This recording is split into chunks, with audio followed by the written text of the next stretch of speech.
nakamit ng iba't ibang parangal tulad ng gold medalist sa editorial writing contest at silver medalist bilang journalist at essayist of the year. Siya rin ay nawalan ng Ateneo de Manila Scholarship Grant noong 1978 at naging National State Scholar or DEX mula 1978 hanggang 1982. Ipinagpapatuloy niya ang kanyang pag-aaral sa University of the Philippines, Diliman, kung saan siya ay natapos ng BS Biology. Sumunod niya ang tinahak ang larangan ng medisina sa University of the East, Ramon Magsaysay Memorial Medical Center. Natapos niya ang kanyang medical residency sa Jose P. Piña Memorial General Hospital mula 1989 hanggang 1993. Hindi lamang sa larangan ng medisina ang puspong ang kanyang kaalaman. Nagtagumpay, kundi pati na rin sa pananampalataya. Siya ay nagtapos ng Bachelor of Theology sa Ben Abante Baptist Bible College noong 2010. Bilang pagkilala sa kanyang patuloy na kontribusyon, siya ay ginawalan ng Abante Achievement Award at naging dialogue giver. Ang kanyang buhay ay tunay na inspirasyon. Isang patunay na ang pagsusuwikap, determinasyon at pananampalataya ay magbubunga ng tagumpay. Mga minamahal naming bisita, mga guro at mga mag-aaral. Salubungin natin ng masigabong palakpakan ang ating panauling pandangan. Dr. Joy Ateneo M. Hanover.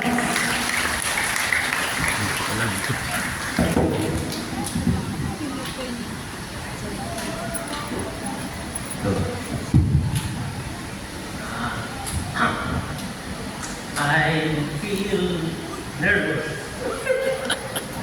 and humble seeing the cream of the crowd and the parents as well as our master teachers behind me. I am assigned to give a 10-minute talk. 4 pages itong aking babasahin. So I would like to ask your close attention. So, Principal Benjamin Castro, Sir Gacon, Sir Tasio, Sir Steve Panganiban, to our master teachers, daluguro pala ang tawag ngayon dun. Isa pong malaking karangalan sa akin, I feel at home. Way back 1974 when I graduated from my alma mater. Nabanggit ko kay Sir Estacio, 1974, martial law, panahon ni Pangulong President Ferdinand Marcos, ang sabi niya, austerity. So, tinipid lahat. Naka-uniform lang, hindi bongga ang suot, pati yung binigay sa amin, ribbon. Yung ribbon papel, tapos in-stapler dun yung ribbon. So, wala ngayon ako maipakitang alaala na nagsilbi ako na panahon ko as class valedictorian. So, nabanggit ko yun kay Sir Estacio. Mapalag kayo na kayo ay makatatanggap ng isang simbolo. Bakal siya na nagpapatunay ng inyong pagpupunyagi sa inyong pagpaaral. Ang tema natin ngayong umaga, kabataang Pilipinong nagsipagtapos, handang mamuno ng may kakayahan at mabuting pagkatao. Ang kabataan ang pag-asa ng bayan. The youth is the hope of the motherland. The future belongs to the youth. Kabataan, ito ang panahon hitik sa ganda, saya, sigla, lakas, talino, talento, potensyal, pangako at pag-asa. Dalawang mahalagang biyaya ang sa inyo'y pumapabor, ang oras at lakas.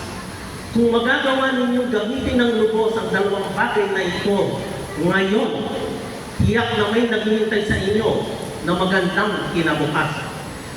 Kung ano ang itinanim, iyong aaninin. Kung gugugulin mo ang iyong panahon ngayon ng may karunungan, kasipagan, katyagaan, disiplina at kabutihan, maaasahan mong aanihin ang matamis at titik na bunga ng mga ito balang araw. Kapag may isinuksok, may madudukot. Kapag may itinanim, may aanihin. Kapag may tiyaga, may. Kapag may hirap, may. Ang tunay na matalino ay isang kabataang maagap, sapagkat daig ng maagap ang masipag. Kung ngayon pa lamang sa inyong kabataan ay paghahandaan na ninyo ang kinabukasan, tulad kayo ng langgam na nag-iikon na sa tag-araw pa lamang ng pagkain na nakalaan para sa tagunan. Ang ating mapagkalinang Diyos ay nagbigay sa atin ng mga mapagmahal na magulang, mapagkalinang mga guro, mga tapat at maaasahang kaibigan, at mga larawan ng mga bayani, ng mga buhay ng mga tao nagsisilbing halimbawa ng tamang landas na dapat sa atin. Pinamana sa atin ng ating mga magulang at guro ang kayamanan ng edukasyon upang mapamunuan natin hindi lamang ang ating sarili, kundi maging mga leader din ng ating lipunan balang araw. A wise son makes a glad father, but a foolish son is the grief of his mother. Proverbs 10:1. May tatlong konkretong panuntunan ang nais kong ibahagi ngayong umaga upang makamit ang hinihinyong tagumpay. Una sa lahat, dapat ka magkaroon ng layunin. Sa English, purpose. Ano yun mga bata? Purpose. Ulitin nyo. Layunin, purpose. O hangarin, goal. Magkaroon tayo ng purpose o hangarin sa buhay. Bawat magulang at guro ay hangad ang tagumpay ng kabataang mag-aaral. Ang ating goal, ang ating hangarin sa buhay should be SMART. S-M-A-R-T. It should be S, specific, M, measurable, A, achievable. Yung R, pwede sabihin realistic, but I prefer the word relevant. May saysay. At huli, it should be time-bound. Goals are dreams with deadlines. So our goals should be time-bound. Have short-term and long-term goals. Learn to prioritize. You must have long-term goals to keep you from being frustrated by short-range failures. Don't fear epic fail. Huwag kayong matakot sa failure. Try and try until you succeed. Never, never, never give up. Pangalawa, kailangan mo ang pagpapaplano at paghahanda. Pray, plan, prepare. Pray, plan, prepare. Ang una, purpose. Ang pangalawa, pray, plan, prepare. O mga matatalinong bata, ano yung una? Purpose. Ang pangalawa, pray, plan, prepare. If you fail to plan, you plan to fail. Preparation for leadership involves discovering, developing, and dedicating your talent. We need discipline to develop the talents and giftedness that we have. More than intelligence quotient IQ, emotional quotient EQ is equally or even more important. Attitude more than aptitude determines your altitude. Attitude more than aptitude will determine your aptitude. Kung gaano katayo ang maaabot mo sa buhay, hindi ka lang dapat matalino. dapat meron kang positive thinking, positive attitude. Always remember what you're good at and stick with it. May mga tao magaling sa tinatawag na spatial intelligence. S-P-A-T-I-A-L. Spatial intelligence. They can become good architects and engineers. There are those with exemplary kinesthetic intelligence. They can become good athletes. Where you're good at, hone your skill and talent to excel. Proverbs 22:6 says, train up a child in the way he should go, and when he is old, he will not depart from it. Binabati ko at pinasasalamatan ang mga masipag na guro na matyagang bumubuko sa kasipagan ng ating mga mag-aaral upang sila'y magkaroon ng mahusay na karakter at maging kapaki-pakinabang sa lipunan. Teachers truly help maximize our potential. I repeat, teachers truly help maximize our full potential. Watch your thoughts. They become words. Watch your words. They become actions. Watch your actions. They become character. Watch your character. They will spell out your destiny, says Frank Outlook. Develop the right habit. Avoid idleness, laziness, and procrastination. Do what you love and love what you do. Pangatlo, act on your plan to reach your goal. Una, purpose. Pangalawa, pray, plan, prepare. Pangatlo, act on your plan. Ano yung pangatlo, mga bata? Act on your plan to reach your goal. Have the right attitude regarding the dignity of labor. Pag-aralan natin mahalin ang ating ginagawa at magiging magaan ang anumang gawain iatas sa inyo. Learn initiative and the ability to finish what you have started. Be proactive rather than reactive. Ang reactive, kumikilos lamang sa oras ng pangangailangan. Ngunit ang proactive, humahanap na kaagad ng paraan ng lunas upang maiwasan ang suliranin. Learn efficiency and effectiveness. Efficiency o kabutihang gumawa is doing things right.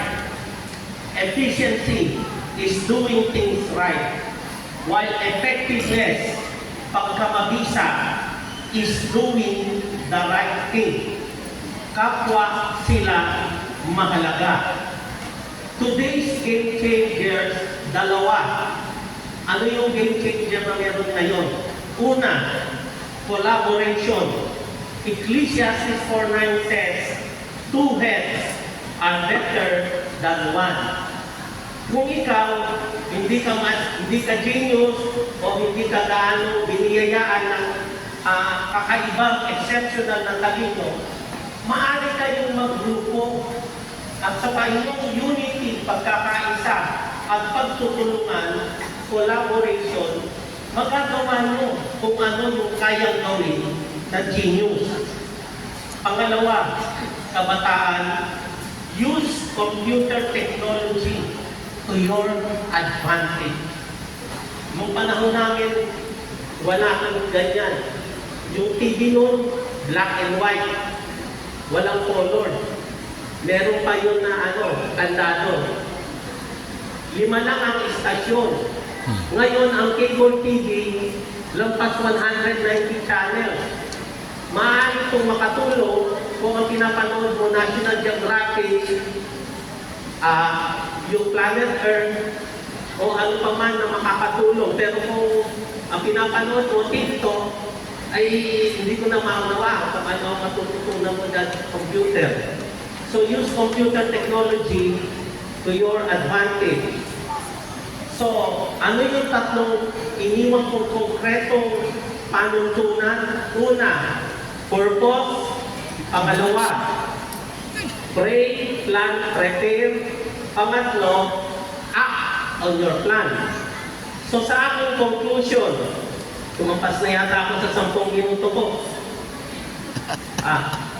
Sa aking pananaw, maganda ang magkaroon ng kahusayang pang-akademika. Ngunit dapat itong iugnay sa pagkakaroon ng mabuting pagkatao o karakter.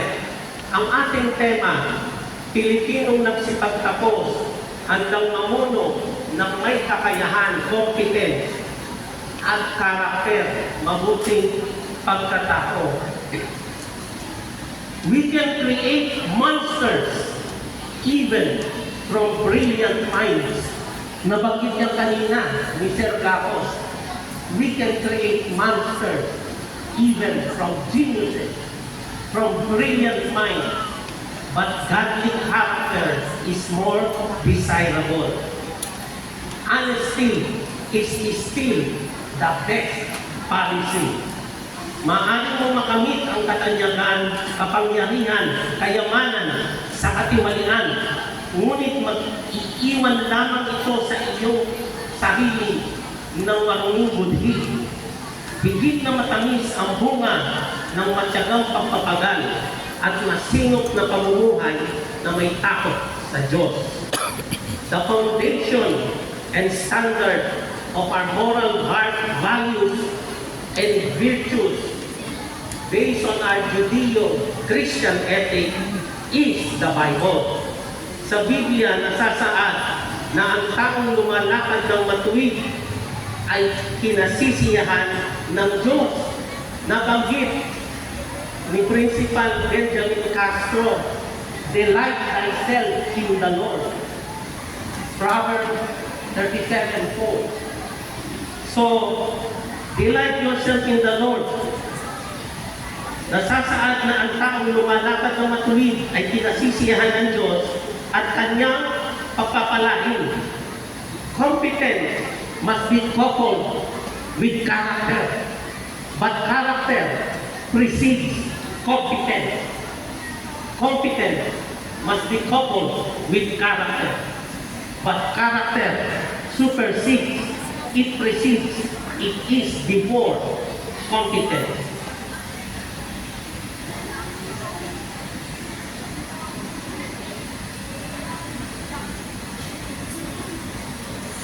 Ang taong may paggalang sa Diyos ay kusang lalayo sa kasamaan, krimen, at karumal-dumal na gawain kahit na walang nakamasid sa Kanya.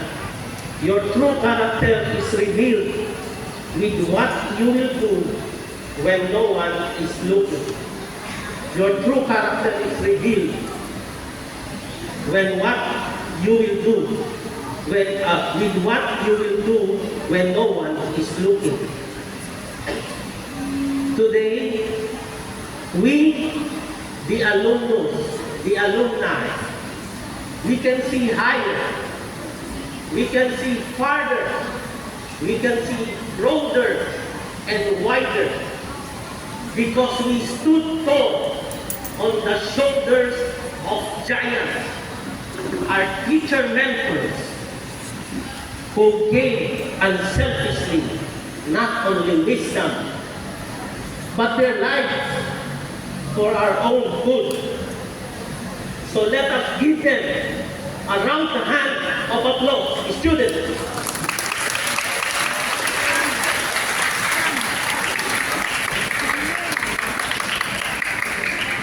The teachers and alumni have set the benchmark of excellence. It is high time for our honored graduates. It is high time for you, the cream of the crop, to raise the bar of excellence and break the proverbial glass ceiling that was set. Mayroon ng brain drain. May brain drain exodus of our best and brightest become a thing of the past. As Lord Baden Powell of Millwell, founder of the Boy Scout movement, said, "Let us leave this world a little better than we found it." I dare challenge you, graduates, please leave our country a much better place than you found it. Congratulations to our graduates, parents, and teachers. Mabuhay! God bless us all!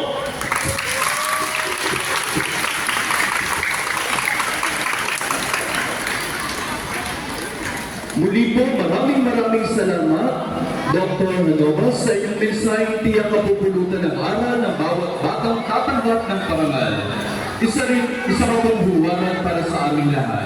Manatili po muna kayo sa gitna ng ating entablado para tanggapin ang sertipiko ng pagkilala, patunay sa inyong husay at galing.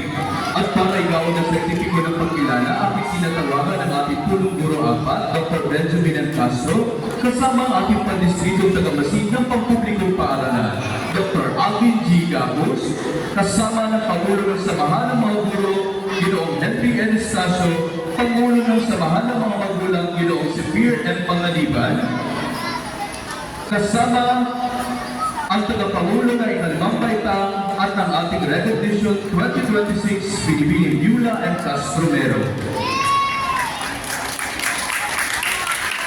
Certificate of Recognition is proudly presented to Dr. Joy Ateneo M. Manovas for imparting his valuable insights to medical success and inspiration as our inspirational speaker during the Parangal 2026 with the theme, Pilipinong nagsipagtapos, handang mamuno ng may kakayahan at mabuting pagkatao.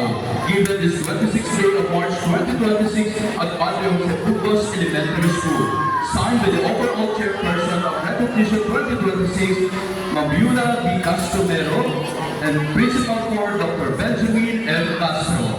Muli po natin bigyan ng masigabong palakpakan.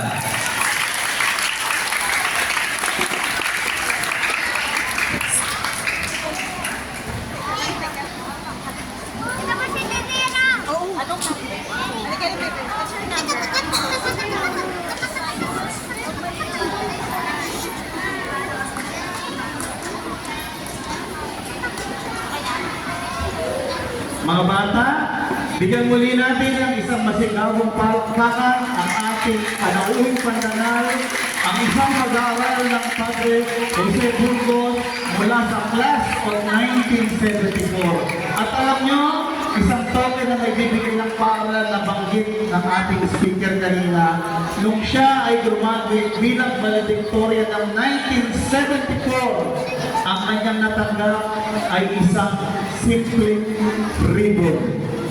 Isang ribbon na baka iba sa inyo ay hindi na nakakatanggap sapagkat hindi na uso. Isa lang medal ngayon. Kaya nabanggit niya kanina na wala siyang katibayan na may papakita na siya ay may medal. Pero ngayong umaga, tutuparin natin ang pangarap ng ating inspirational speaker na bigyan ng isang medalya sa kanyang natanggap bilang valedictorian. Kaya ito ang aming munting pasasalamat para maalala mo ang parang Padre Jose Burgos. Meron na siyang medal. Simpleng paalala na talagang sa Burgos ay may matatag at magandang edukasyon. Muli mga bata, mga magulang, isa pong masigabong palakpakan. Dr. Joy Hanoba. Thank you, sir. Nagabilin ako kahapon sa misis ko. Ang sabi ko, pag namatay ako, mag-sleep ng araw ng gusto ko. Diyos ko. At dadalhin ko sa aking puntod ito. Oh my God. Mabuhay!